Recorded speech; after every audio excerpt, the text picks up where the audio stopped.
Rev it up and welcome to Cars Yeah, show number 1637.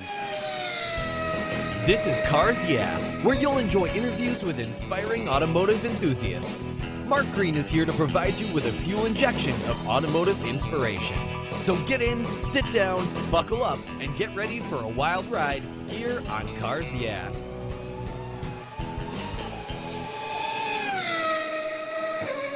Hello, inspiring automotive enthusiasts, and welcome to Cars Yeah. I am revved up. I'm really revved up and very excited to share with you today a very special guest calling in from the place where I got my racing license, one of my favorite racetracks in the world, Laguna Seca in California, Barry Toepke. Barry, welcome to Cars Yeah. Are you buckled up and ready for a fun ride? I am buckled up and ready to go. All right, we'll have some fun here. Before I dive into the questions and give you a proper introduction, would you do this with me? Share one thing that most people don't know about you. Oh my, there's so many things probably. Well, something family friendly maybe. Oh, you want that version? No. Well, actually, a number of years ago, this is not car related whatsoever, but I was in a celebrity bachelor auction. No and kidding. I sat up there with TV anchors and radio personalities and me. Oh my gosh. I remember these people were talking back and forth saying, "Who's your ringer?" And she said, "Oh, that guy over there." And, "Who's your ringer?" "That young lady over there." And they look at me, "Who's your ringer?" I look out in the audience and I don't recognize a single person. You don't have one. So I don't have a ringer. The process was the music will come up and you kind of dance around a little bit and while they bid. Of all the songs that they chose for me, B-52's Love Shack. Love Shack. I get up there and I Yeah. prance around and, so I cannot listen to that song ever again. No. That's interesting. That must be a little nerve-wracking when that happens. Well, did it turn out okay? It turned out okay. We raised about $400 for charity, and it was an experience that now the world knows. Well, there you go. Absolutely. Well, let me do a proper introduction here, and then we're going to dive into some of the questions I have for you. Barry Toepke is the Director of Marketing and Communications at WeatherTech Raceway Laguna Seca. He was Vice President of the track for 10 years and left to become the Director of Marketing and Operations for the New Car Dealers Association in San Diego County, my old hometown, but the track and his passion for racing brought him back to Monterey. He's been a judge at the Amelia Island Concours. Barry was the communications director and OEM liaison at the Los Angeles Houston Auto Shows. He was also director of public relations and interim sales manager for Automobili Lamborghini USA, orchestrating the worldwide launch of that beautiful Lamborghini Diablo VT. We'll be back in just a minute to talk with Barry about his life a little bit. First, a word from our sponsors that make this show happen. Give them a little listen, give them a little love, give them a little business, and I'll keep coming to you every day here on Cars Yeah. Keep your seatbelt on. We're at the track. Did you know the most damaging thing to your vehicle's interior is the sun? Those harsh UV rays damage your interior over time. They crack your dash, they fade the colors, and the heat makes getting into your favorite ride downright unbearable. My friends at Covercraft have the perfect solution for you. Their sunscreens are easy to use. They take seconds to install and remove and protect your vehicle while parked in the sun. They fold up easily and store away for those times you don't want to use your car cover. I have one for every one of my vehicles, and you should too. They come in a variety of colors and options, featuring an accordion design that makes unfolding and folding them a breeze. Want to give a gift that keeps on giving? Buy a Covercraft sunscreen for your family members and friends. They'll thank you for it every time they park their vehicle. They're custom made to fit almost any vehicle. Check out covercraft.com for a huge number of styles, colors, and options. And here's something special from me here at Cars Yeah, just for you. Use the code YEAH120 at checkout at covercraft.com and you'll get 10% off your Covercraft order. Go to covercraft.com and use the code YEAH120 at checkout and you get 10% off. You can thank me later. Covercraft, they've got you covered. I found a new way to protect my vehicle. American Collectors Insurance. That's who now protects my Porsche Turbo, the one I call my Orange Crush. But did you know they also insure your valuable collectibles of automobilia and automotive collectibles? If you're like me, You've invested in a lot of cool automotive collectibles over the years. Those items are valuable, and if you were to lose them in a theft or a fire, well, try to get your normal homeowner's insurance to pay you what they're worth. Good luck with that. American Collectors Insurance provides you with assurance and confidence that your collectibles are fully covered. American Collectors Insurance have been protecting us automotive enthusiasts since 1976. They provided me with an agreed value insurance policy backed by a history of taking care of their clients. Give them a call today for a quote at 866-ACI. Yeah, that's 866-224-9324. And protect the ones you love. I did. American Collectors Insurance. Classic car and collectible insurance designed by collectors for collectors, just like you and me. All right, we are back as we continue on this wild journey we call your life. I would love for you to share a success quote and a mantra, some kind of saying that means something to you. It's a nice way to get the wheels spinning here on Cars Yeah. We're at the track, so Barry, grab the wheel. Well, thank you, Mark. I guess one of my mantras really is just the golden rule and treat people obviously with compassion and how you want to be treated. And I think that works in personal and business reasons. But recently, when I was at Amelia Island, Concord, they were honoring Roger Penske. Yes. And on the business side of what things that he really looks at, his personal planning is prepare, anticipate, and execute. And I wrote that down thinking, if that's good enough for Roger Penske, I think I need to write that down. I have a sticky note on my desk with those three words of really in preparation of you have to be prepared to do what you're going to do and then learn from it. Yeah. Roger Penske, what a guy. Well, and you got to go to one of the last concours of the year. Lucky you. I wasn't able to attend this year, and that was kind of the end of everything, the way it went on. And I want you to talk about Laguna Seca Raceway, the things that's going on there. But first and foremost, you've been healthy and okay, and all your friends and family and coworkers okay with this pandemic? Yeah, we've been very fortunate. The Monterey area has been pretty low on things. High in the agricultural district, but the track is open. We opened up on June 1st for track rentals under a very strict COVID-19 protocols that everyone's adhering to. Yep. Our campgrounds are reopened.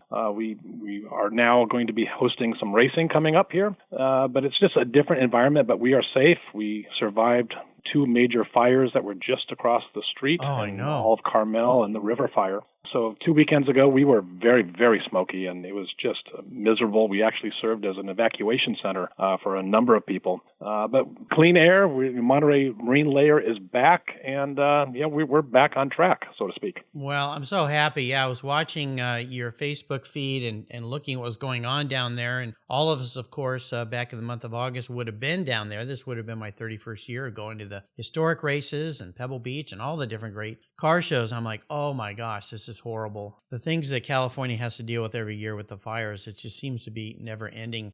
Yeah, it was a number of years ago when the Big Sur fire was going on. It was happening just during the pre-reunion and reunion weekends, and the ash was falling around the paddock and things like that, and we were fortunate to carry that off. But obviously, with the COVID this year, Monterey Classic Car Week, it could not happen, and we felt terrible about it. But we did sneak in a driver appreciation weekend and had about 180 cars out on track. Yeah, and everyone followed those protocols, and a little slice of normalcy. Yeah, I had some friends that were down there participating in that, and it looked like a lot of fun. It was great that you were able to do that and so forth. So let's talk a little bit about what's upcoming with Laguna Seca. Obviously, this year is a bit of a wash, although you guys are doing some events and things, and hopefully we'll be over with this sometime soon, I hope. We're all getting a lot tired of everything that's going on. So tell us a little bit about Laguna Seca, your involvement there. What gets you excited about jumping out of bed? Obviously, it got you to come back from beautiful San Diego and realign with the track. I think it's fantastic. So tell us everything about Laguna Seca Raceway. Once you're here, it kind of grabs your heart. The motorsports world gets into your blood and makes such good friends that, I came back after 7 months in San Diego. I had a marvelous time down there. I had a wonderful job, worked with some great people. But the call of Laguna Seca and the Monterey area was just so great that I felt maybe I could help out in the cultural changes that were underway here. Yeah, can you touch on that a little bit for people? Because, I mean, big changes going on with the track. I mean, the old Scramp group gone, new management. I mean, big changes. Yeah, and, Scramp was here, from the very beginning in 1957, and as a concessionaire. And times change. Certain events would lose great sums of money that you can't recover from. Mm-hmm. And the Monterey County, which owns the facility and actually tried to help Scramp out 3 years ago by buying all the assets to help them get out of the debt and pay off loans. It was just one thing leads to another, and it just didn't work out. And Monterey County said, we need to run this as a business, and they put it out to bid a few times, and A&D Norigi Consulting won the bid. Granted, no prior racetrack experience, but he retained a number of people that were former Scramp employees, brought me back, and we have a number of people who have come back as well since that time. Like I said, this area gets into your veins, yes, and you want to make it work. Yeah. And we're making great strides. We were doing well, and then COVID hit, and but it really needs to be. This is a business, and it's not just motorsports. It's a whole recreation area. 300 and 400 campsites. Oh, I know. It's beautiful. So we have to make, it has to make money. And, in the investment in the infrastructure, there was a lot of deferred maintenance or just not maintained at all. So, things are starting to happen. And maybe this in light of this COVID situation, the campgrounds are improving because we are able to get our track and parks maintenance people really diving in and painting buildings, refurbishing areas and things of that sort that while we had the time to do this. Fortunately also is that, right after the IndyCar race, which unfortunately was canceled, which would be happening in 2 weeks actually, mm-hmm. We had track repaving scheduled. So we had 6 weeks of downtime.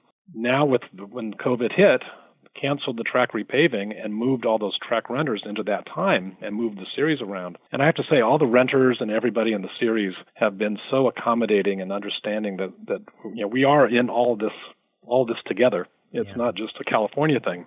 That people are helping out and moving their schedules around to be able to get on track and to help people out. And so maybe there's a little bit of a better understanding, but we're anxious for 2020 to be over. No kidding. But first up, we've got all of us are. First up, we have Ferrari Challenge. Yeah. And I've got my can of locust spray just in case. Yeah, that for the happens. Frogs and the blood from the sky and the locusts and whatever else is coming our way. Yeah, exactly. Yeah, the murder hornets. Yeah, I've seen a few of those flying by my window. I have to duck when they go by, or I yell pull and I shoot them out of the sky. Yeah, it's kind of like, of course that's happening. Yeah, of course. But we have Ferrari Challenge coming up, and Ferrari Challenge, and then Moto America, and then obviously an IMSA race coming up that we'll be having. That'll be on NBC Network or NBC Sports. So there's a lot of things that are happening. Unfortunately, because of the COVID and the state of California's requirements, we're not going to be open to spectators. So it'll be a closed paddock. Campgrounds will be open, so the campgrounds will probably be full of I would think people. so. But yeah, the safety precautions that we have to take, and like I said earlier, the track renters are following the protocols, and we're doing everything that we possibly can to keep people health and safe. But we're busy planning. 2021 is my highest priority, especially for the Rolex Monterey Motorsports reunion in August, and putting that schedule together and making things happen so that we can come out in 21 and just make a difference and show people who we are and what we do. Yeah, exactly. Well, none of us can hold our breath long enough to wait for that to happen. I mean, we're just, it's a challenge for sure. But I'm happy to hear that. I mean, I cannot imagine. I think about your new management. I think about Roger Penske buying the Indy 500, and then this hits. It's like, what? I mean, how much more can you throw at me? But, if you have great people, great resolve, and a great attitude, it makes a world of difference. And that's what we all have to have right now, is a great attitude, and work around this and work together and find ways to just make things work. Because when the government mandates stuff, I mean, you got to do it. and you want to be safe. And so that's what you've done. So I'm so happy to hear all that. Well, I almost feel silly asking this next question, but I do ask everybody as a challenge or a failure question, something that you faced in your life. Obviously this year, we've already talked about all of it, right? What are you talking about? We're talking about everyday behavior for me. Every day, 2020. Yeah. So maybe we go back in time, but I'd like you to share a challenge in your life, something that kind of set you back. And the reason I ask this is more about how you dealt with it. And of course, that really valuable lesson that took you forward. So maybe walk us through one of those times in your life, if you would, Barry. A major one that hit a number of years ago when I had my own business, VL Communications Group, and handled a number of clients, and we were growing every year, and things were looking good, and I was going through a divorce, and all the numbers on my books every year was up and up and up, and I thought that I could handle it, and I emerged out of it just fine. But when I was doing the financials, I looked, why were we down on the net profit? Why were we down on certain things? And I became distracted. And it caused problems in morale. It caused problems in the business and with my clients. And it really taught me that outside influences really have an effect on you, even when you're in the middle of it and you think you're just fine. A lot of times you're not. You have to listen to people. And it was a good learning experience for me of paying attention to the details and helping separate what is going on that's a negative and try to remain positive in what you do. It was an eye-opening experience when I looked at the financials. I mean, that told the story right there of I took my eye off the ball. I didn't pay attention to the business, even though I thought I was doing it. The numbers never lie. Would you say that going through, and I'm sorry you went through that difficult situation. I have many guests who've had to deal with divorce and all the things that brings to your life and distractions, of course, from business and everything else. Would you say to somebody looking back that might be going through that now is to surround yourself with a group of close confidants that you can talk with on a regular basis that can help you see things in a different light? Would that be one way that could have helped you get through that situation? Absolutely. And I don't think it's psychiatrists or psychologists, but friends or associate business folks that understand the business side of things and understand your personality and be able to, talk to them and say, this is what I'm feeling. And they, oh no, you're doing the opposite, but listen to them, not just hear them, but you have to listen to them. And sometimes I was not listening. I would hear what people say, but hearing and listening are two different things. Boy, that's for sure. Yeah, listening is a very, very important skill. Well, I appreciate you sharing that with me. Obviously, you've come out fine. Things are great in your life today. We're going to take a short break, and when we come back, I want to dive into your personal passion for cars and racing, because that song of the sirens, the cars that pulled you back to Monterey, was very, very strong for you. So sit tight, keep your seatbelts on. Like I said, we're at the track today, having a lot of fun at Laguna Seca, about to go down the corkscrew, so hold on. We'll be right back. So what do you do after running a race team for 27 years with over 100 podiums, multiple Daytona wins, and a win at Le Mans? Racer and the Racers Group team owner Kevin Buckler founded Adobe Road Winery. Located in Petaluma, California, he and his team have created a winning combination with the Racing Series. These are 4 ultra-premium red wine blends that are in a class of their own. Like racing, these wines comprise of art, precision, engineering, science, wrapped in a whole lot of fun. You can choose from 4 blends, titled Redline, Apex, Shift, and the 24. Today I'm going to tell you about Apex. It's a rich and complex blend of Cabernet Sauvignon, Syrah, and Cabernet Franc. This blend is a showcase of perfection and hits the apex with its full-bodied, smooth finish. An added, very cool option is the label. It's a multi-dimensional rumble strip apex, reminiscent of Turn 4 at Laguna Seca. The Racing Series is a spectacular gift for the automotive enthusiast in your life, and I've got a deal for you. If you use the code CARS, all one word in all caps, at checkout, you get $10 off any purchase of the wines from the Racing Series. Your wine ships promptly and arrives quickly. Use the code CARS, at checkout for $10 off your purchase today. There's always a seat at the table for excellence with the Racing Series. Go to adoberoadwines.com today and use the code CARS, Cheers! Let's step away from the conversation and talk about our charity of choice here at Cars, America's Automotive Trust. America's Automotive Trust is a group of like-minded nonprofits that are working together to preserve and promote car culture across the country. Together, they provide scholarships and grants to aspiring technicians and restoration artists. They provide youth education programs and bring communities together through auto-related events, car shows, and drives. Among these nonprofits is TechForce Foundation, a great organization dedicated to solving the technician shortage that threatens the transportation industry today. By providing career development resources and increasing awareness and enthusiasm for the tech profession, TechForce is bringing bright young students into the auto, diesel, aviation, marine, motorcycle, motorsports, and restoration worlds. To date, they've awarded more than $10 million in scholarships and grants to tech students. And in times like these, I don't have to tell you how essential those techs are, keeping our delivery and emergency vehicles running and keeping America rolling. To learn more about TechForce or to make a donation to this cause, visit www.techforce.org. You'll be glad you did. My favorite collector car magazine is Keith Martin's Sports Car Market.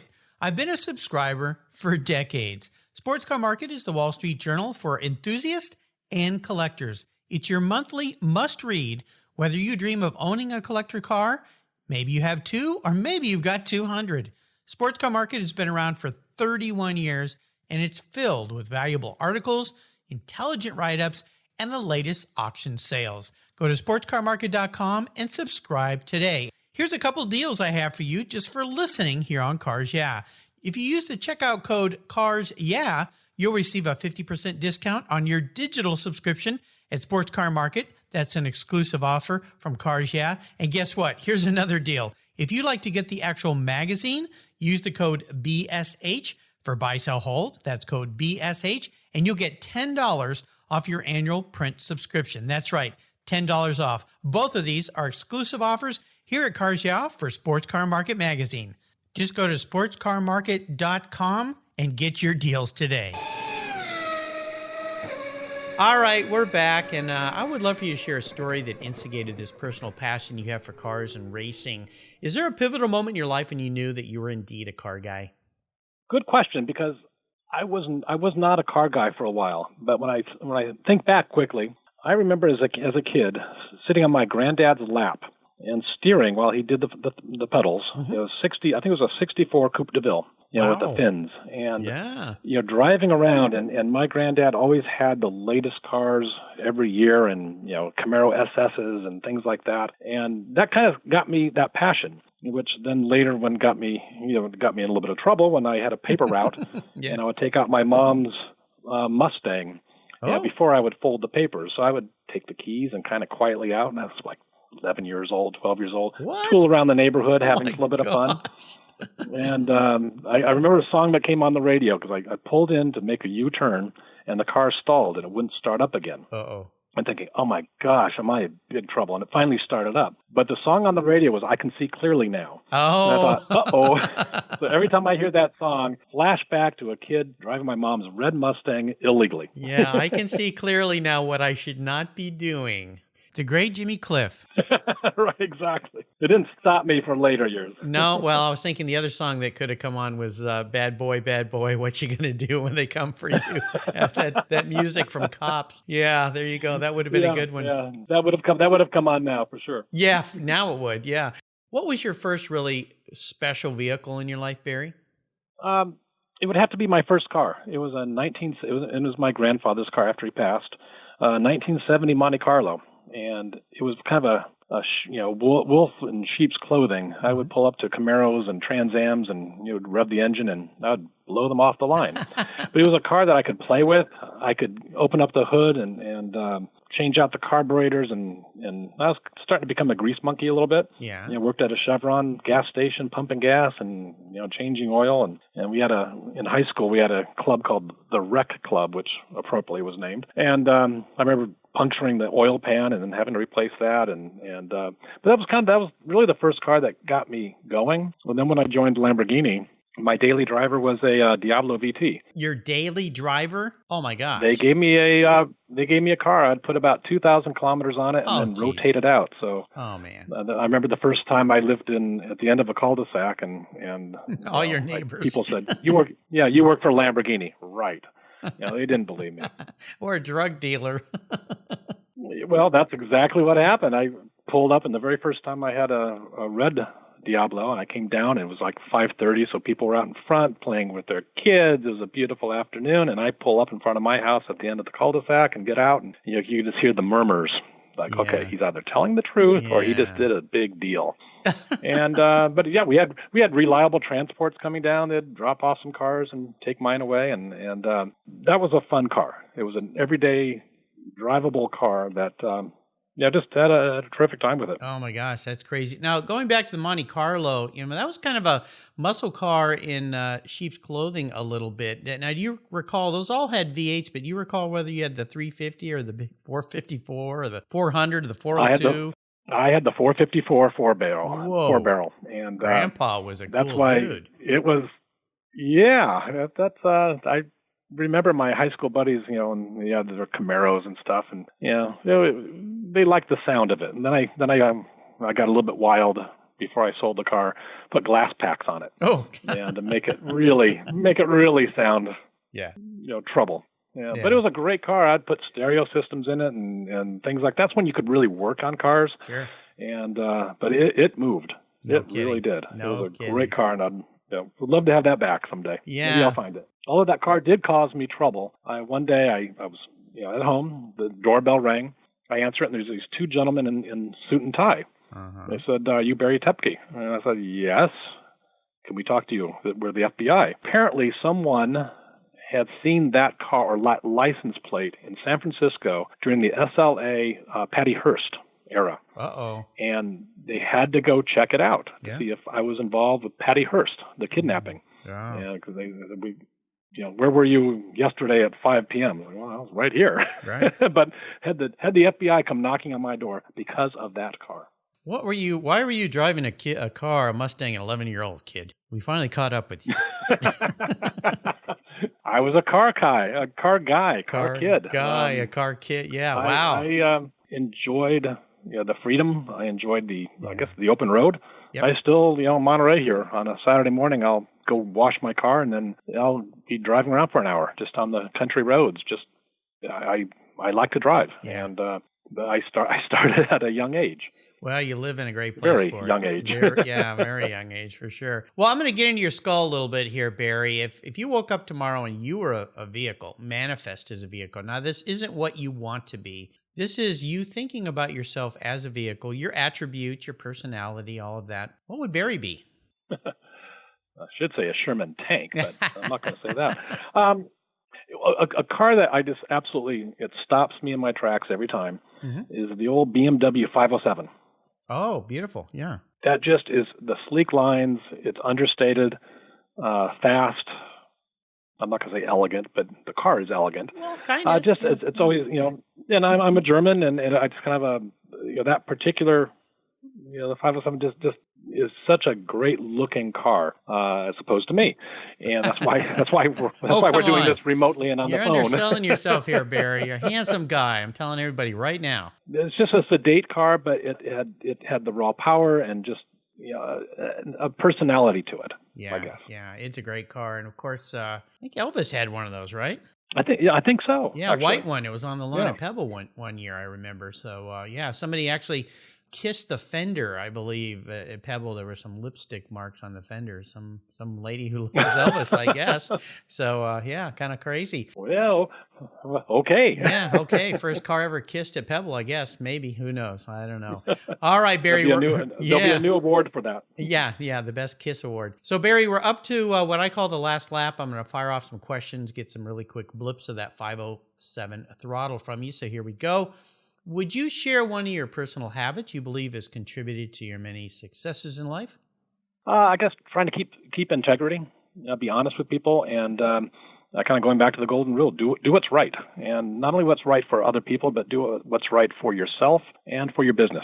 Yeah, absolutely. Do unto others as you would have them do unto you. How about if I could arrange for you to have a drink or a meal with anyone in the automotive industry or racing industry, living or deceased? Who would that person be? Well, I grew up in the theater world from my parents, so I enjoyed the creativity, and I've enjoyed meeting so many car designers. Shiro Nakamura, Frank Stephenson, Chris Bangle, and all these folks I'm fairly good friends with. So for me, I think it would go back to the early days, maybe Harley Earl.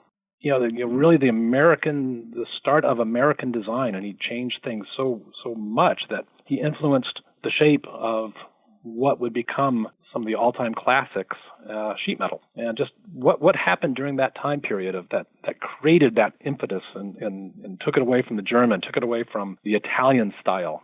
How did that all start? I would love to be in that creative process, because I just love that the creativity that is involved in car design and interior, exterior, the whole bit. That'd be fascinating. How about the best automotive advice someone else has ever offered to you that you found very valuable? I would have to say, drive it hard and fast. Of course. And maybe that's appropriate for being here at Laguna Seca. Of course. I think it's perfect. Now, when it comes to resources, is there a go-to for you, something that you find yourself always going back to? Oh, there's a couple of websites that I go, that I reference, talking about results and the historical nature of it. But nothing in particular that jumps to mind. What are those websites? Of a resource. Those would be a great resource. Oh gosh, I knew you were going to ask me that. Now you can't remember the name.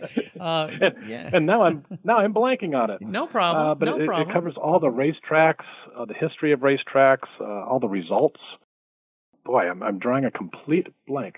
It's kind of like ask me my phone number, and I'll say speed dial 3. Speed dial 3. Well, what we'll do is I'll have Barry email me those, because once he gets off, he can look them up. And so you listeners can go to his show notes page, and you can find these great resources that, and it's kind of funny. We all have those go-tos, and sometimes you even forget where they are, what URL is. But I'll make sure I put them on his show notes page. You just go to the Cars Yeah website, type in Barry. Now, Barry's in the process of, his last name is spelled very uniquely. It's Toepke. I've been saying it wrong forever. He just said Toepke. He's changing it kind of to Toepke, the German pronunciation, right? So is that the way you want everyone to say hello to you from now on? Toepke? How about just Barry? Barry, there you go. Much easier. Much easier. Yeah, exactly. Yeah, absolutely. Well, we've only had a few Barrys on the show. I think Barry Maguire is one of the only other ones, so it'll be easy to find the two apart for sure. Barry Maguire's a great man. Yeah, he's a great guy. Is there a book that you've read that you think our listeners would enjoy? A friend of mine just gave it to me because it turned her on into the car world, and she's a fantastic photographer, Shelby Nick, and she gave me Kevin Nelson's Wheels of Change, which is about the California automobile culture. And it takes you a journey of how did California become so car crazy, and the journey of certain people. It's a fascinating read. It's a big book, no pictures. As when I told her, I said, "Oh, you're giving me a book with no pictures." Yeah. Uh-oh. But it chronicles the upcoming automobile in California and how we all became, as Barry Maguire would say, car crazy. Car crazy. Perfect. I'll make sure I put a link to that on Barry's Toepke, whatever you want to say, whatever you want to call him, just call him Barry. My new name for him is Toepke. But at any rate, you'll find your show notes page on the Cars Yeah website with links to that book. Great place on the Cars Yeah website called Guest Recommended Books, where there's over 1,650 books listed there, including Wheels of Change. All right, Barry, we are up to the checkered flag. And this last question, it can be a bit of a doozy. I'm going to buy you a very cool collector car to drive around the hills of Laguna Seca in California and up and down the coast. But there's a few rules to my game. One is you can't sell it to buy a bunch of other toys with or go racing. It's got to be a keeper. It's got to tick all the boxes. That means it's got to be a great driver, something you love to look at, something you'd really love to own, the car you would pick when you walk out to your garage on a Saturday morning to go for a drive. What can I buy Barry Toepke today? Well, is it a street car or is it a race car? Well, it depends. It's What got would, to. what would that be? I think for you, you would want both because you want to go drive it in the hills. You don't want to be restricted just to the track. So it could be combination. We're talking 250 short wheelbase, Yeah. GTO. I mean, those are just a few I'll throw out there. But since I'm writing the check, maybe you could pick something a little less expensive. Wait, you go next, right? No, I won't be. I won't cheap out on you. No. Okay. Well, my first reaction of a race car that always stops me is the Porsche 91730. Its history and everything like that. But if I had a car that did dual purpose, I would probably pick. I'd go way back. I'd go to a 1936 Alpha 8C 2900. No, Mille Miglia. The lines on that are very simple, but just one of those cars that you kind of stop and look at and want to start looking at the details. So if I had a dual purpose car, I would go for that Alpha, Alpha 8C. Kidding. Wow. Well, you're about up in the nosebleed category of GTO. I mean, that's the alpha of alphas pretty much. So beautiful. Well, I spent a full day most recently doing a road and track cover shoot out here. Now that it is out on the stands with Ferrari 250 GTO, and what was so neat about that is the owner's caretaker of the car is Peter Miles from the Ford versus Ferrari, Ken Miles' son. So spending a day with Peter just chatting about not only the 250 GTO, but just cars and just life in general was just and that was a pinch me moment of, what did I do today? Wow. Yeah. That was special. Yeah, put that in the diary when you get home at night. What's interesting is when I asked that question about who would you like to have a meal or a drink with, recently, a lot more people have said the name Ken Miles, and I'm sure it's because of the movie, but Ken Miles is one of those, I wouldn't say forgotten figure, but really, he was kind of in the background, but he was such a dominant person. And the fact that you don't hear his name a whole lot, not like a Carroll Shelby, of course, or anything, but I think it's great. So what a fun day to spend with him. But an Alfa Romeo 8C, oh my gosh, you're going to have fun in that. It might take me a little while to find one of those, so sit tight. But I was going to say, when should I put that on my calendar for delivery? Don't put it quite yet. It may take me a little while. I got to save a few more pennies here, but I'm working. Okay. I'm working for you. So, well, Barry, I can't tell you how excited I am to have been able to get you on the show and get to spend some time with you. I finally tracked you down. Really enjoyed learning more about you. I want to thank you for sharing with us today. Before I let you go, though, would you offer us one little parting piece of wisdom or guidance before you drive off down the corkscrew in that 36 Alpha 8C 2900? I guess, just have fun. You have to, enjoy what you do. And that's what really brought me back to, I had to leave Monterey and leave WeatherTech Raceway Laguna Seca to go to San Diego to come back to really appreciate what I have here, the people that I work with. And I needed to get away from my soul and body. I was on 4 different board of directors here in Monterey, and all of a sudden I woke up one morning thinking, what am I doing with my life? And am I having any fun anymore? I said, no, I'm not. And that's what took me down to San Diego. But I'm having a blast because I enjoy what I do. I love the people I'm working with because they're dedicated and they enjoy what they're doing. And, we're providing entertainment and experiences to everybody who steps foot into our facility and want to grow that and just keep it going. But enjoy what you do. Guys are doing a great job. Now, other than the website for you guys, which I'll put up, everybody can find. You just have to type in WeatherTech Raceway Laguna Seca. It'll pop right up. Are there any other ways that people can keep up with you? Through our Facebook, our social media platforms on Laguna Seca, and then obviously the WeatherTechRaceway.com website. And we stay pretty visible, and we want people to come in and enjoy, and not only come out for the races, but bring the families, go picnicking and campgrounds and all that stuff. So we're a full recreation area, and just in a beautiful area that overlooks the racetrack or the coastline, and just it's beautiful up here. So come and enjoy. Yes, if you've never been, you got to go. And of course, Monterey Historic's awesome event. I mean, get up and close, personal with the cars, the drivers. There's nothing like it. It's the best in the world. I want to do a shout out to my good friend Cindy Sisson. I call her the Super Connector for reconnecting me with Barry. I know she was at the track during that private event day during Prehistorics, I guess the old-fashioned name for it. She said, okay, I got Barry ready for you. So she always brings me the great people, and shout out to her. She's a great person, great friend. Barry, thanks for being so generous today with your time, your expertise and for sharing your life's experiences with me. This has been great. Until you and I talk again and I see you at Laguna Seca, I'll see you down the road. Excellent. Thank you so much, Mark. I appreciate it. You're welcome. If you're listening to Cars Yeah, you've probably spent some time working on your favorite ride. But how confident are you working on your finances? You may be able to rebuild a fuel injection system, but can you decipher the details of a mutual fund? If you're like me, investments, insurance, annuities, budgeting, and other financial concepts may seem a bit daunting, but what if I told you there's a book that describes these subjects and more in an easy-to-read and a very humorous way? My friend Chris Kimball, CFP, a longtime sponsor and past guest here on Cars Yeah, has written that book, and it's titled The Saga of Ike and Penny, a couple's humorous journey through the confusing world of finance. It's a fun look at things you need to know, everything from investing to effective ways to get rid of credit card debt, and it's probably the only book on finance with a VMAX on the front cover and a classic Mini Cooper on the back. The book's available at Amazon for just $10, and this book will dramatically improve the direction of your financial future. I gave copies to each of my children. All securities are through Money Concepts Capital Corp. Christopher Kimball Financial Services is not affiliated with Money Concepts Capital Corp. Get your copy, The Saga of Ike and Penny, today. Thank you so much for joining us on today's ride here at Cars Yeah. Drive on over to carsyeah.com to find show notes and inspiring automotive fun.